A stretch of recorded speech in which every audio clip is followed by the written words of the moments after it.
বেগুন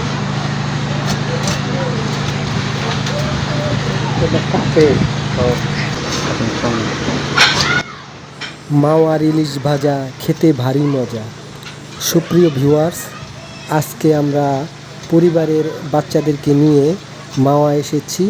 মাওয়া যখন এসেছি তো ইলিশ মাছ ভাজা না খেলে কি চলে, তাই আমরা একেবারে পদ্মা নদীর কিনারে একটি রেস্টুরেন্ট, যার নাম Bikrampur Padma hotel and restaurant.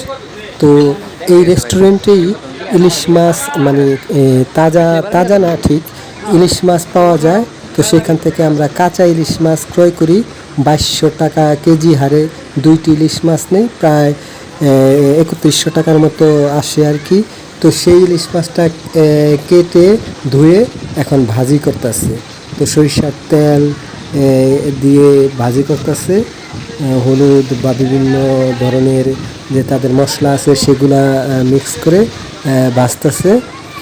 তো এই ইলিশ মাছগুলো খাওয়ার জন্য আবার বেগুন ভাজা দরকার হয়, বেগুন নিয়েছি এবং কিছু ভর্তা আইটেম আছে। এই ইলিশ মাছের যে লেজ থাকে সেগুলো দিয়ে সুন্দর করে ভর্তা বানিয়ে দেয়।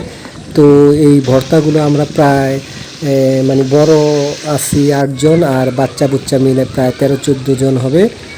তো এই ভর্তা সহকারে আমরা অর্ডার দিয়েছি। তো খুব সুন্দর করে ভাজছে, আপনারা দেখতে পাচ্ছেন। তো এখন খাবার পালা, সবাই মজা করে খাচ্ছে। তারা স্পেশালভাবে আবার ডায়লগ করে থাকে, তো সবাই আনন্দিত। তো আপনারা যারাই মাওয়া আসবেন অবশ্যই ইলিশ ভাজা খাবেন। এখানে প্রচুর রেস্টুরেন্ট আছে, তারা সুন্দর করে ভেজে দিবে। তো এই ভিডিওটা করেছে সাজ্জাদকে অসংখ্য ধন্যবাদ।